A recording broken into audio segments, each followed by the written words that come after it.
संविधान के रचयिता बाबा भीमराव अंबेडकर जी को नमन करती हूं, जिन्होंने आर्टिकल 25 में हमें ये अधिकार दिया, स्वतंत्र धर्म का सम्मान अधिकार और हर आस्था का सत्कार। और इसी के नाते आज पूरे देश में और प्रदेश में हमारे बीच में कुंभ का महापर्व जो रहा, उसमें पूरे देश से लोग आए। मैं सभी लोगों का जो आए उनका स्वागत करती हूँ। यहाँ कई प्रकार की चर्चाएं हुई और बहुत सारे शब्दों का प्रयोग किया गया। ये जो लोग विभिन्न प्रदेशों से और यहाँ तक कि विश्व के कोने कोने से आए, वो किसी राजनीति से प्रेरित होकर के नहीं आए, वो आस्था से, धर्म से और अपने देश, अपनी मातृभूमि से जुड़े हुए हैं, इसलिए वो यहाँ पर आए। महाकुंभ के आयोजन में जितना बजट होना चाहिए था, सरकार ने उसकी कमी की। महाकुंभ में जो सुविधाएं हमारे लोगों को देनी चाहिए थी, सरकार ने उसकी कमी की। वहां पे गिद्ध नहीं गए थे, वहां पे सूअर नहीं गए थे, वहां पे इस देश में आस्था रखने वाले, इस देश को लोकतांत्रिक समझने वाले, इस देश में भाईचारे को आगे लेकर के जाने वाले लोग वहां पे पहुंचे थे। मैं इस सदन में आज बहुत सारी चर्चाएं हुई, बहुत सारी बातें कही गई। बजट की जबकि चर्चा होती है तो बजट में किस तरीके से डिवीजन होता है उसकी बात होती है। अभी सत्र में कुछ दिन पहले बात हुई कि अंग्रेजी में विधायकगण अपने भाषण दे सकते हैं, लेकिन जब आपके बजट में एलोकेशन की बात आती है, शिक्षा की बात आती है, जो हमारे बच्चे प्राइमरी स्कूल में पढ़ रहे हैं, जिनकी नींव अंग्रेजी से शुरू नहीं होगी, तो वो आगे जाकर के आपके अंग्रेजी में दिए हुए भाषणों को नहीं समझ पाएंगे। लेकिन आप क्या काम कर रहे हैं? जहां 15% कहीं आपकी सरकार बजट दे रही थी, आज शिक्षा में वो बजट गिरा करके 13% पे आ चुका है। ये स्थिति है। अगर मैं बात करूं स्वास्थ्य की, क्योंकि मंत्री जी यहां बैठे नहीं है, जब स्वास्थ्य पे जब विपक्ष चर्चा करने की कोशिश करता है, मंत्री जी उत्तेजित हो जाते हैं। शायद इसीलिए हो जाते हैं क्योंकि स्वास्थ्य पे मात्र 6% का बजट दिया गया है और इस 6% के बजट में भी मंत्री जी 40% का बजट पिछले जो बजट में था एलोकेटेड, उसको इस्तेमाल नहीं कर पाए।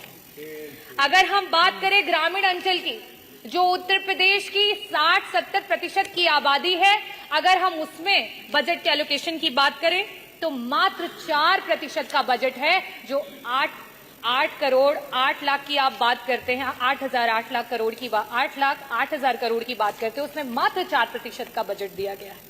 और सबसे बड़ी नाइंसाफी अगर इस सरकार में कोई झेल रहा है तो वो हमारा किसान है। पूरे देश का एवरेज औसत अगर निकाल लिया जाए तो बाकी प्रदेशों में जहां किसानों को 6% का बजट मिल रहा है, वहां उत्तर प्रदेश की सरकार में मात्र 3% का बजट है जो हमारे किसानों को दिया जा रहा है।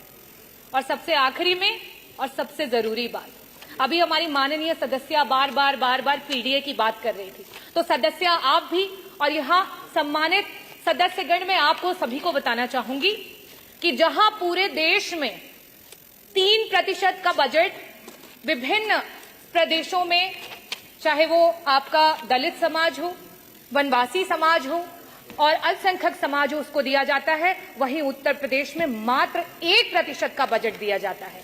और उस 1% के बजट में भी आपका 30% का बजट ऐसा धरा का धरा ही रह जाता है, विभाग उसको इस्तेमाल ही नहीं कर पाता है। हम इतने बड़े बड़े बजट की बात कर रहे हैं, मैं आंकड़े रखना चाहूंगी। शिक्षा विभाग में वर्तमान में 14% का बजट जो है वो शेष रह गया, इस्तेमाल नहीं कर पाए। स्वास्थ्य में 40% का बजट ऐसे ही रह गया, उसे इस्तेमाल नहीं कर पाए। आवास में 46% का बजट रह गया, जिसे इस्तेमाल नहीं कर पाए। SC ST माइनॉरिटी में 30% का बजट है, जिसे इस्तेमाल नहीं कर पाए। अगर हम सिंचाई एवं बाढ़ नियंत्रण की बात करें, 35% का बजट है, जिसे इस्तेमाल नहीं कर पाए। अगर हम ट्रांसपोर्ट और PWD की बात करें, 6% का बजट है, जो पुराना बजट है, जिसे आप इस्तेमाल नहीं कर पाए। समाज कल्याण के मंत्री जी यहाँ बैठे हैं, 23% का बजट आज ऐसे ही पड़ा हुआ है, उसे इस्तेमाल नहीं कर पाए। कृषि विभाग वैसे ही 4% किसानों को दिया जा रहा है बजट में से, उसमें से भी 10% बजट ऐसे ही धरा का धरा रह गया, उसे इस्तेमाल नहीं कर पाए। तो मैं बजटों पे बहुत बातें नहीं करूंगी, क्योंकि जो पुराना है उसे ही नहीं इस्तेमाल कर पाए, तो बड़े बड़े बजटों का क्या हवाई लूटी जाए।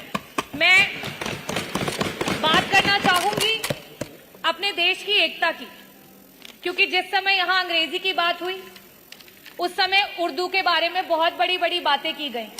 उर्दू में जो लोग बोलते हैं उनको कुछ शब्दों से नवाजा गया। हमारे देश में उर्दू को बड़े ही लगाव से देखा जाता है। हिंदी अगर हमारी मातृभाषा है तो आज का ये जो देश है वो अंग्रेजी से भी नहीं घबराता है, अंग्रेजी को सीखने की पूरी इच्छा रखता है। पंडित ब्रिज नारायण जी, पंडित रतननाथ सरहार जी, मुंशी प्रेमचंद जी, पंडित आनंद मोहन जी, यहां तक कि राष्ट्रपति रहे हुए कृष्णकांत जी, इन सभी लोगों का उर्दू से बहुत लगाव था। तो क्या इनके लिए भी उन्हीं शब्दों से नवाजा जाएगा?